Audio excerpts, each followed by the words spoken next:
All right. So in the previous lecture, we talked about mass, weight, gravity. We talked about some of the forces that's going on there. Force due to gravity. We talked about how your weight that you feel while you're on the planet is actually just the force due to gravity in the gravitational field. So this time, let's actually add some additional forces here. So let's add friction and drag, and we can talk about these and how they also interact with objects. So the easiest one is essentially static friction. So static friction essentially just acts on an object to keep it from slipping. Okay, if you look at the figure here, figure 6.11, we've got this girl, she's pushing on this box, and she got this pushing force here. But it's also noted that the velocity of this box is 0, so that means the object is indeed at rest. It's not moving anywhere. So in that case, that means since a force is being applied, but this object is not moving, there's got to be some sort of resistance, some sort of friction in there. Okay, and that's actually exactly what's happening. Is essentially she's fighting static friction right now. So let's highlight what's going on. So she's got down here in the free body diagram, she's got her force pushing on it to the right. But then since it's not moving, friction to the left, in this case static friction, has to be canceling it out. It's less important, but you should note that since the object isn't moving up from the floor or down into the floor, that force due to gravity or its weight pointing down is actually canceled out by the normal force pointing up. But those cancel out, so it's less interesting in the y direction. In the x direction, you should note that things are also canceled out. So the net force in every direction equals 0. That's why we have the 0 vector here. That just essentially means the forces in the x and the y, because those have their own position and direction and everything. When you use that 0 vector, that means everything's 0. All right, so the next question is, how do we determine the direction of static friction? Clearly, it's keeping this box from moving because the force is being applied to the right. So essentially, the way you figure that out is you just decide which way an object would move if there was no friction, and then friction will just counteract that. It'll point in the opposite direction. Okay, so here, obviously, since this lady's pushing on this box, we would expect it to just start moving to the right and maybe accelerating if she keeps applying that force. Okay, so because we know intuition tells us the box will move to the right, that means the friction will be acting to the left to stop that from happening. Now, what's really interesting about static friction is the magnitude of static friction. Well, it depends on how hard the object is pushed. So what's a little weird here is that if this lady pushes harder, okay, so if the pushing force increases, well, then the frictional force will equally increase to counter it, but in the opposite direction. So the friction force increases in the opposite direction. So that means if you put your hand on your desk or something, or maybe your refrigerator, and you go to push, well, you can push harder and harder and actually grow the static friction vector, because it'll always match equal and opposite to the force you're applying. Okay, we can actually see that here in this figure. So on the right, the initial push, same particle, 3 different scenarios. The initial push here. Okay, so the initial push, well, remember our vector length tells us how hard that is. So there's the length of our initial push. But you'll notice it's canceled out exactly by the same length in the opposite direction of this force vector. All right, well, now is balanced. Static friction is doing its thing. So what happens if we increase the force?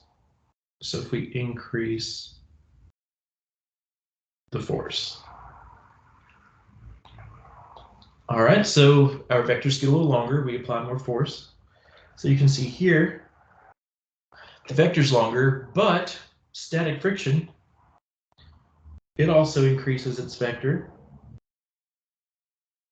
I say that like it's sentient. The vector of static friction is also increased to cancel it out.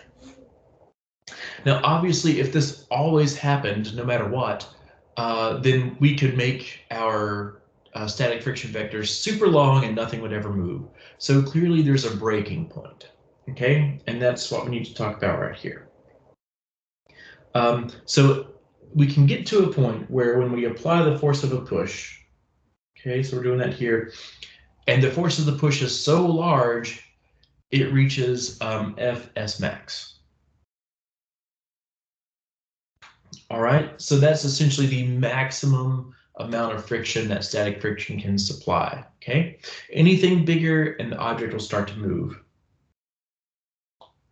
So apparently this force right here, this push to the right, is the maximum amount of push you can have, okay?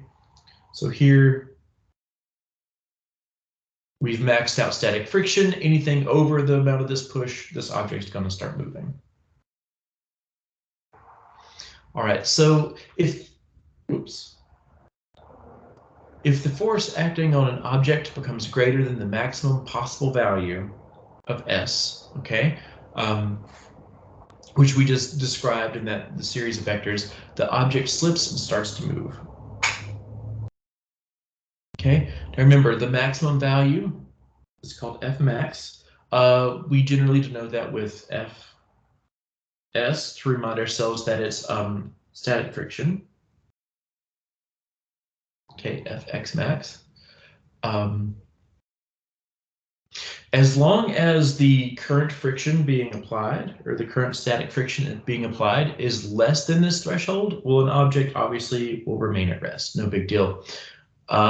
If the force, the frictional force, is equal to that big threshold number, the maximum static friction, well, this is the object's slipping point. Anything more, this object will take off.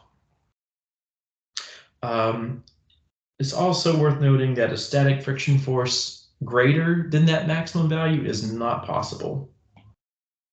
Okay, so that's important. We'll use that later. So the mathematical model of static friction is pretty cool.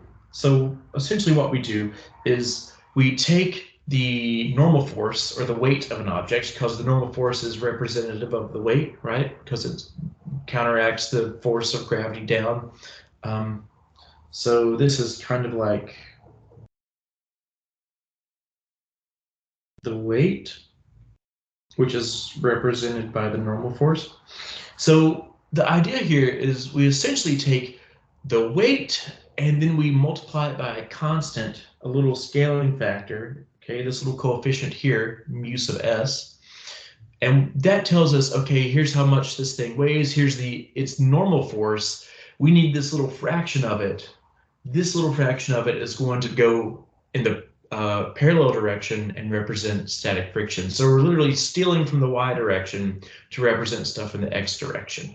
And the amount that we're stealing is determined by this coefficient of static friction. And that's just mu, that little symbol there. Remember that it's a unitless number, and it represents the interactions between the surface. So if you have two surfaces that are super rough, you'll have a large mu sub s. If they're pretty smooth, you might have a smaller mu sub s. All right, let's move on to kinetic friction.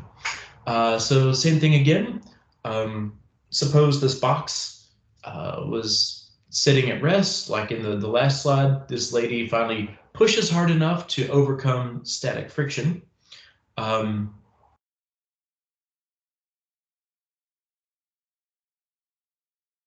Let's see, is slowed applied such that, oh yeah, okay.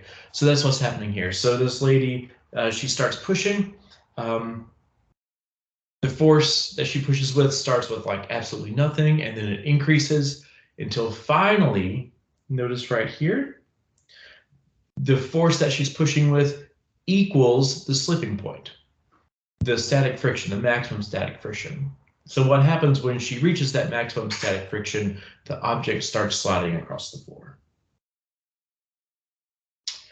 So even though the influence of static friction was broken, there's still an interaction between the object and the floor. If this were not the case, once something gets moving, it would never stop. So what's going on here is we've broken static friction, but there's still some drag, so to speak. So the drag you're feeling is actually from kinetic friction. Okay, so this new friction that we're dealing with is actually kinetic friction, F sub k. And you can see over here, since the forces are unbalanced, so since this pushing force is much larger than just the kinetic friction, we're going to get a net acceleration to the right. And that's totally matches our intuition. You can see this lady, as she pushes on the box, if she keeps applying that same amount of force, the object will just continue to get faster and faster to the right. Now, kinetic friction is a little different than static friction because kinetic friction has a near constant magnitude. Okay, so with static friction, if you push on something and it doesn't move, you push harder. As you increase your force, the static friction opposing you also increases. That doesn't happen here with kinetic friction. Kinetic friction, once you get there to kinetic friction, it always has the same magnitude. The vector's the same length. It's always the case that the magnitude of kinetic friction is actually less than that static friction, which is interesting. So once you get something moving, it's easier to keep it moving than it is to get it started. You might notice that if you start, pushing a large box, once you break that static friction, you don't have to apply as much force to keep it moving because it already has that initial momentum.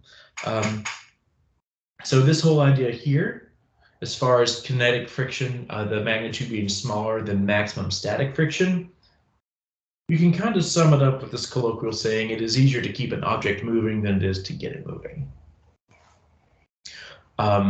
Just like static friction, though, the kinetic friction is always opposite the direction of motion. So it's always going to push, it's always going to resist you. So you can see on the previous slide here, the box is moving to the right, which means kinetic friction will be acting to the left, trying to keep it from moving.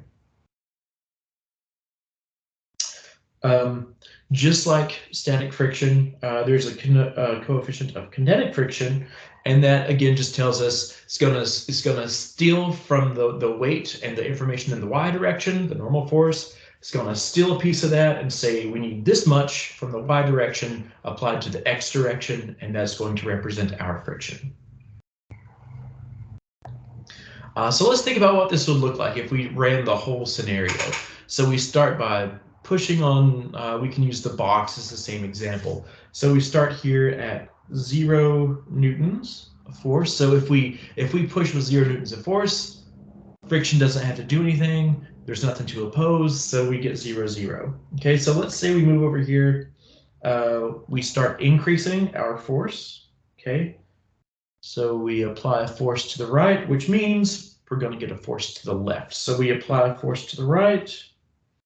Let's say we apply this much force. Well, that's going to give us some friction out. Okay, so here's our force. Here's our friction. Now, if we increase our force, you'll notice that essentially whatever force we apply, we get the same force out. So the slope's going to be 1. It's a 1-to-1 line. Whatever force goes in, slope of 1, that frictional force comes out. Now, what happens when we get up here to this slipping point? Okay, so here we're applying a force to, I'm going to change colors. So this is our, hold on a second.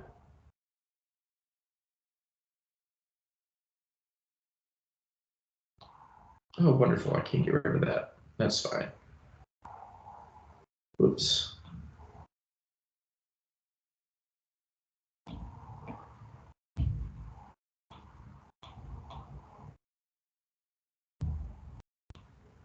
Sorry, folks. Oh, that's strange. Let me do this.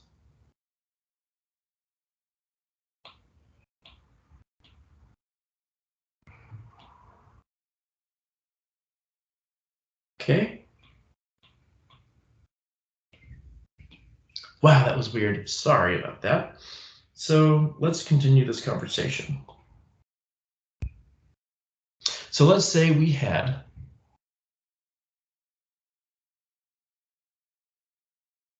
this force slowly being applied, which we talked about. Okay, now we reach this here, and this is going to be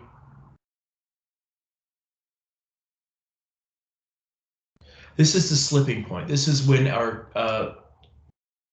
static friction breaks, and then it instantly, you can see how instant it is. You can see that it instantly gets changed to kinetic friction. Okay, so whatever force we're applying here, okay, well, this force, the output of this force on the y-axis is our maximum static friction. And then, of course, the maximum static friction, that's how we calculate it. We use that scaling factor, that coefficient of kinetic friction. So really, anytime we have a frictional force, a static friction force that is less, and this is F max. Anytime the static friction force is less, there's no formula for that.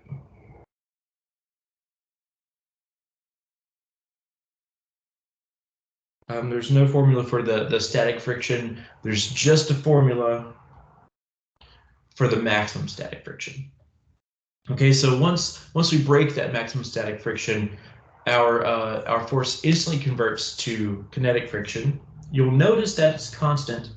Okay, it's constant. It's not changing, and you'll notice that we actually get an acceleration. So now we have this really strong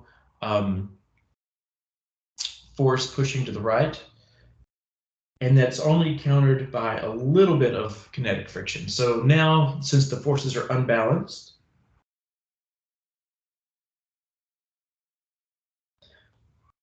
that means we actually get an acceleration.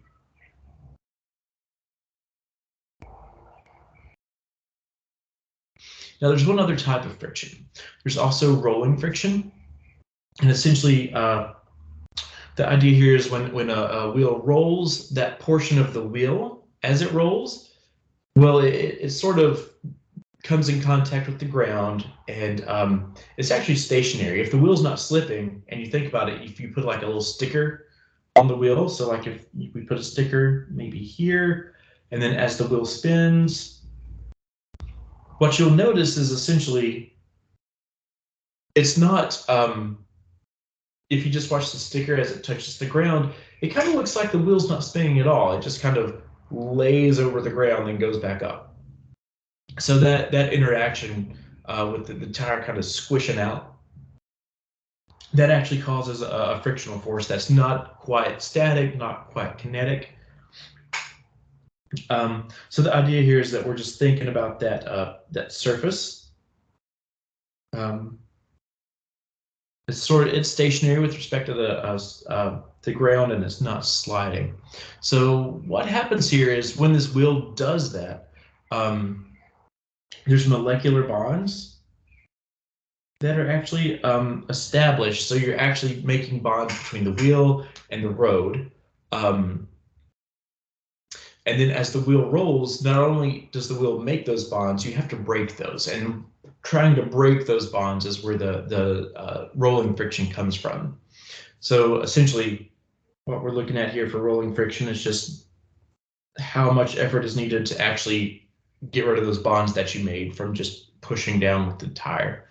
So the coefficients of rolling friction are usually less than kinetic.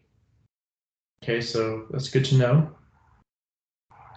That's why it's easier to, if we take that refrigerator we've been pushing this whole lecture. Okay, we push on it, we break static friction, and we keep pushing on it. Well, what happens is, since we're still pushing on it, we still have to fight kinetic friction, which is hard. But if we put this thing on wheels, that's going to make it even easier. So that's why generally coefficient of rolling friction is less than kinetic friction. So just the idea here, again, is that we have these surfaces and the bonds in those surfaces in those materials, they're interacting, and that's where this idea of friction comes from. So when two surfaces touch, the microscopic high points, so to speak, of each surface, they interact with each other. So you can see over here we've got high points from object 1 interacting with high points from object 2, and that really is just these molecular bonds are getting mashed into each other and creating bonds between atoms. So the amount of contact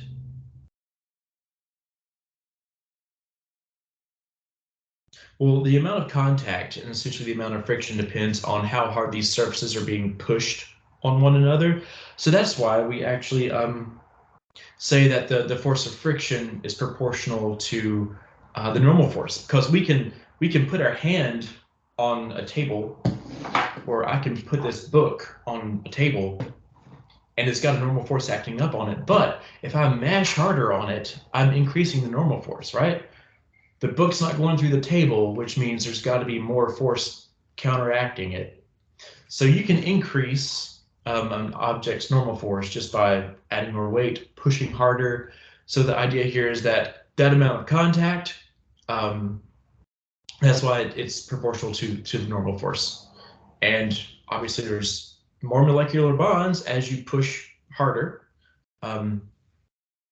So with static friction, these bonds are completely formed.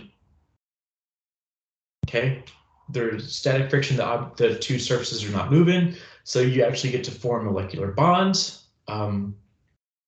However, if you were to stop generating static friction, but then you start generating kinetic friction, you don't necessarily make those bonds, but those bonds are still trying to go together. So you still get some interactions, you just don't get the full bond.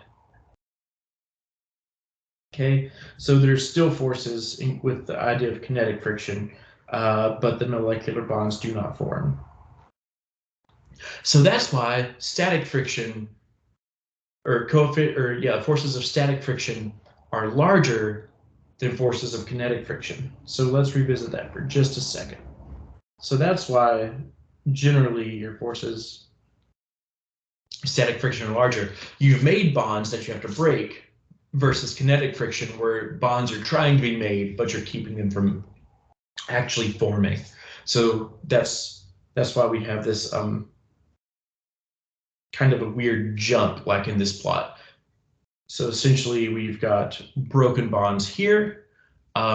Leading up to that, we had molecular bonds, and now after that F max or Fs max, we're just dealing with the interactions of atoms. Just a note about real life physics that's actually happening. I think every physicist I've mentioned so far has been a dead white guy. So tribology is the study of, essentially tribology is the study of friction. Lubrication is big in like engineering fields, especially mechanical engineering.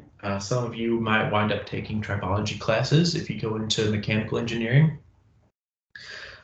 So Dr. Tanya Coffey, who is at App State, she actually used an atomic force microscope to examine wear and tear on ancient stone tools. So you can see here from one of her research publications, she took several different stone tools, looks like there's 6 of them, and then she used an atomic force microscope to really zoom in and actually study the surfaces really well to understand how they were used, and essentially the frictional wear and tear, studying how they were used to essentially identify their age. Like, okay, well, this tool was used this way, or maybe we don't know what this tool is for. Let's look at how it was worn down. Maybe that will tell us. that kind of thing.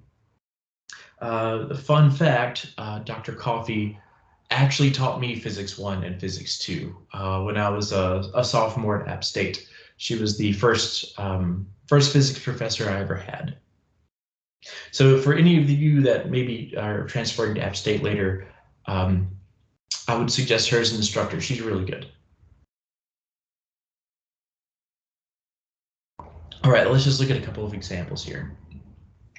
All right, so we have a 50 kilogram steel file cabinet. It's on the back of a dump truck. Okay, the truck's bed, which is also steel, is slowly tilted. Okay, so we have a dump truck situation. This thing's tilting, trying to send off a filing cabinet. All right, so given that between these two surfaces, the coefficient of static friction is 0.8 and the coefficient of kinetic friction is 0.6. Okay, so we have these two values. Okay, this is for steel on steel. Okay, so at what angle? So here's our question. At what angle will the file cabinet begin to slide? All right, well, we need to draw a picture. We need to come up with a coordinate system. We need to identify all the forces acting on this file cabinet. And then once we've done that, the rest is just algebra. The physics is over. All right, so here I have my picture. I have written down my knowns and unknowns. And then I've added my axes. Notice, again, I've got tilted axes.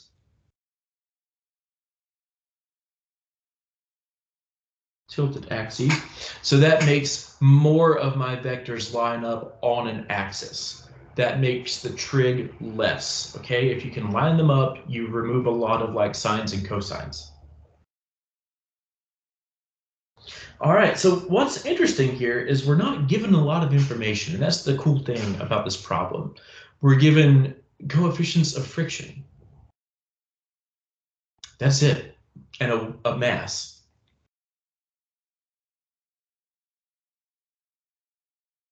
So think about that. We're trying to figure out at what angle this thing's going to slide, and we're only given like two things.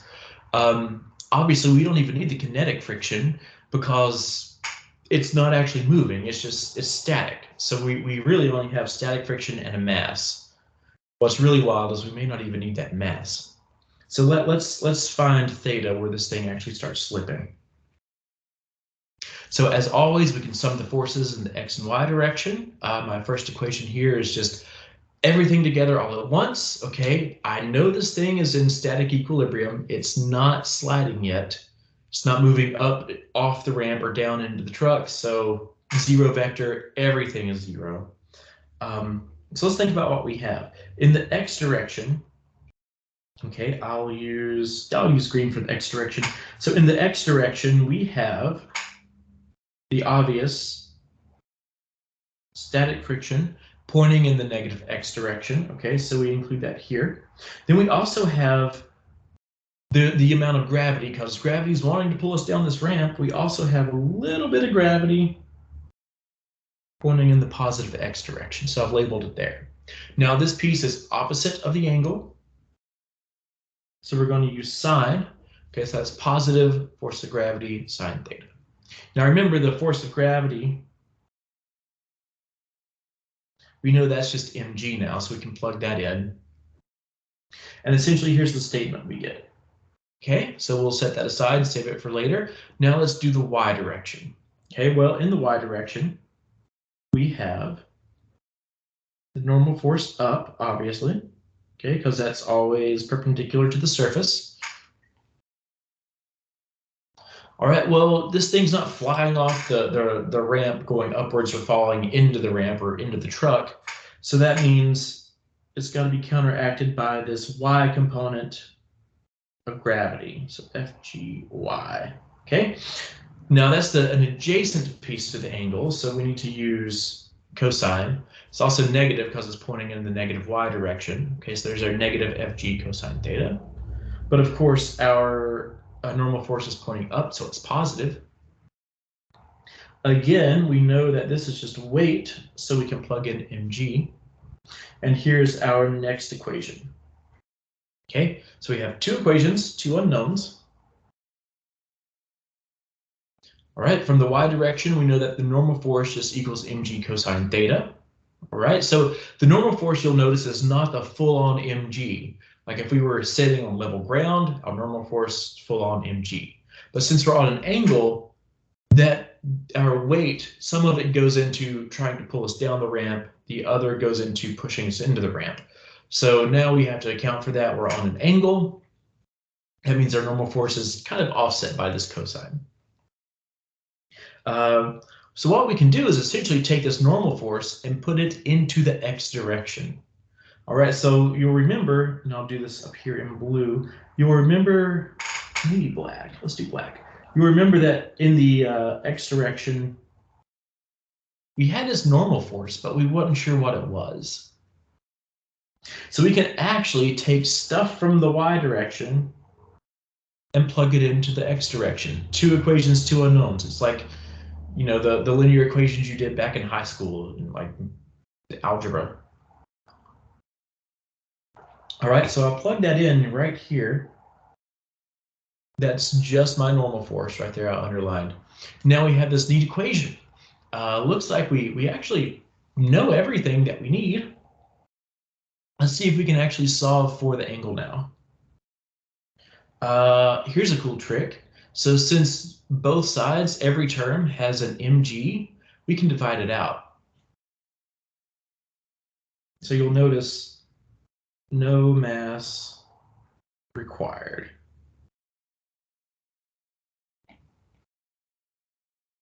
So think about that. We're doing this problem, and we didn't even need the mass that it gave us. We literally, all we needed was a coefficient of friction. So we're actually calculating when this thing is gonna, when this filing cabinet is gonna slide down this elevated truck bed, and all we needed to know is the coefficient of static friction. We didn't need to know anything else. That's kind of creepy. But look at what happens. Just from this equation, we can rearrange, essentially move sine over and divide. Okay, so this is just algebra to get to here. So now we just know that mu sub s equals tangent theta, and I won't do all the steps. You all should be able to handle that. All right, now we just have to plug things in. So we need to solve for theta. We're just going to do inverse tangent.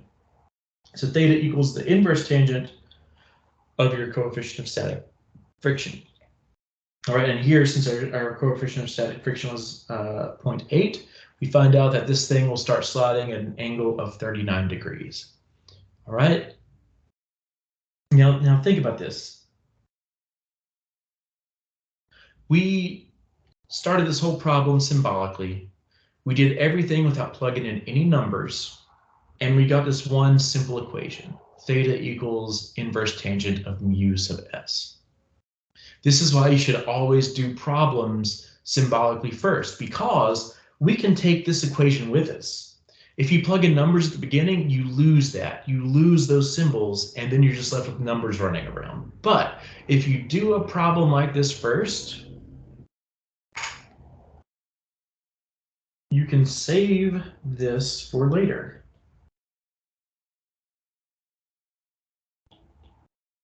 So maybe there's 3 problems in a row on a problem set where you need to do this calculation. Instead of plugging in numbers and starting over every time, do it once and then take this equation with you. Because if it's a similar setup, it'll work the same every time. All right, let's quickly talk about drag force, and then we'll call it quits. So anytime you move through a fluid, such as a water or the gas or even the atmosphere, we can talk about the atmosphere as a fluid, you experience a drag force. Like friction, drag is always opposite of your velocity. Okay, so opposite of your direction of motion, because it's a resistive force. So like static friction, as your velocity increases, there's more friction there with the air molecules you have to overcome. So essentially, as velocity increases, your drag increases. A very, very simple model of drag, just for everyday motion, so small, dense objects at slower speeds. You can actually approximate that drag by this equation here. It's just 1/4 times the cross-sectional area times the velocity of the object squared. And you'll notice this is an approximation. The squiggly equal signs, that means approximation.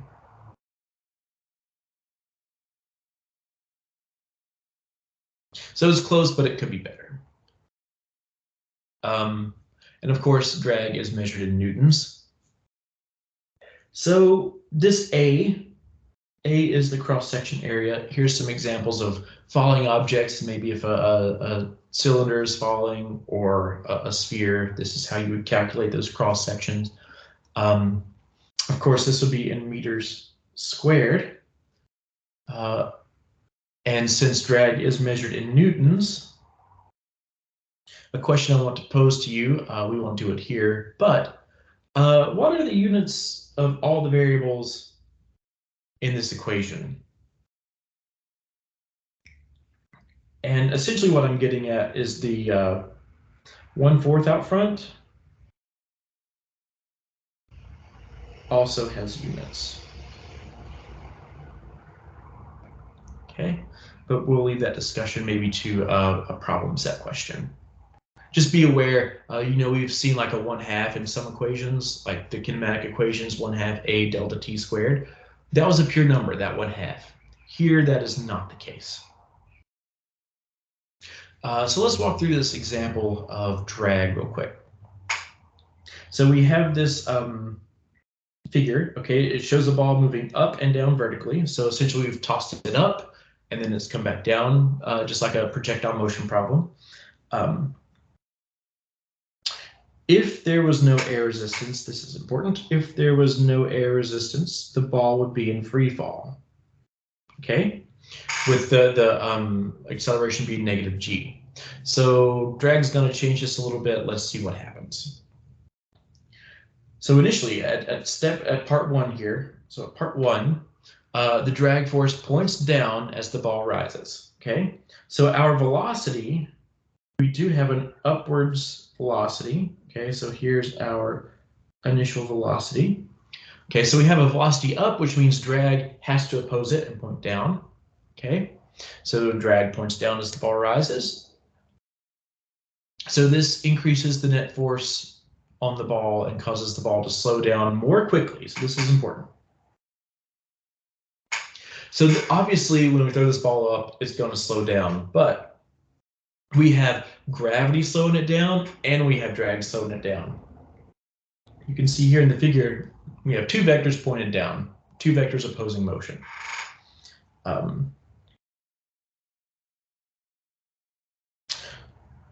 What else you'll notice, let's look at number 2 now.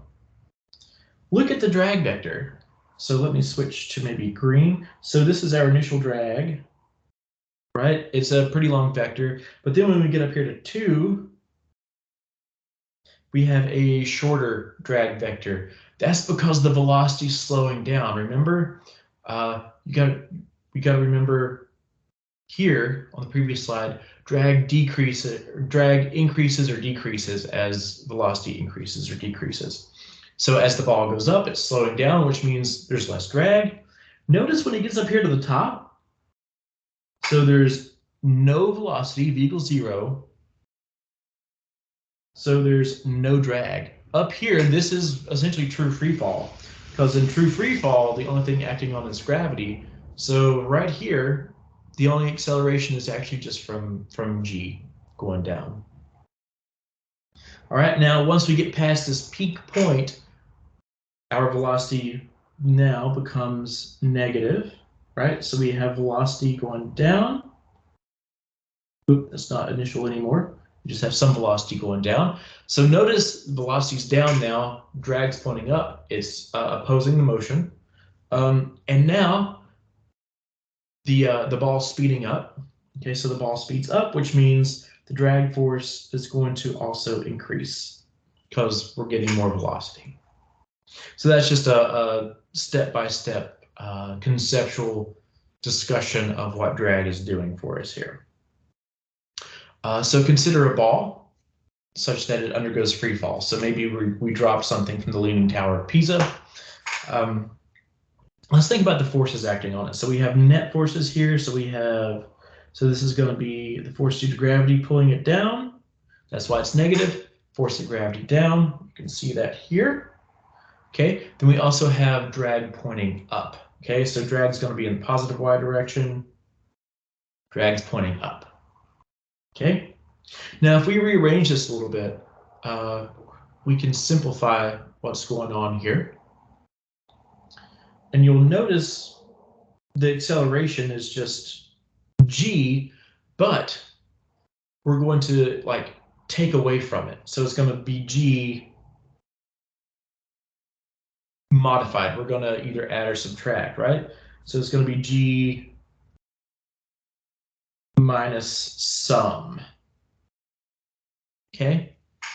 Now the question is, how do we come up with that sum? Like, what amount is sum? So if the ball is lightweight, so if it's small in plastic or something, then m is small, right? Okay. That means that d isn't cut by a lot. So you can see here, dm, it's going to be pretty large. This whole value, the whole value here is large if m is small. Oops, small, there we go.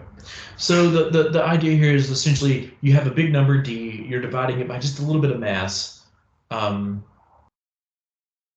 You're not really cutting down the big value of d that much. So you're going to subtract out a bunch from g. You can see in the original equation here, d over m, if it's large, that's going to reduce g by a lot. But if the ball is heavy, maybe it's a ball bearing or something, and m is large, well, then you have this value of d, you divide it by a huge number. If you have, the number 1 million in your denominator, that's going to, quote unquote, cut d by a lot. Okay, so if that's the case, so this whole value, it's small if m is large. Okay, so if we're dropping something very heavy, well, d is going to be divided by a big number, and that means we're only going to subtract a little bit from g. So if it's a very heavy object, you're essentially just getting negative g, and you can see that in the original equation up there. And of course, terminal speed, we've talked about that a bit already. But it'd be good to talk about it in terms of forces, because last time we approached it just mathematically in a lab. This time we can talk about it in terms of forces. So the drag force increases as an object falls and gains speed, but as you guys know, eventually it will reach a terminal velocity. Okay, so this is essentially when the net force is 0, because drag is the same as the force due to gravity, or the force of drag is the same as the force due to gravity. We can see that here these two vectors will be equal. So at vt, an object no longer accelerates, so the acceleration is completely 0. This is a case of equilibrium, right? All the forces added up are 0. What we can do is we can actually say, well, if these forces are equal, we can solve for v, okay?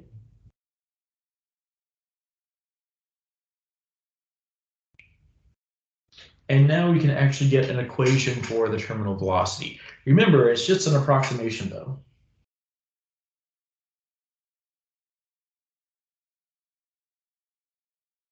So it'll get you close, but not exact. All right, now just a quick summary. So there are 3 types of friction. There's static friction, kinetic friction, and rolling friction. With static friction, an object is at rest. The static friction opposes the potential motion.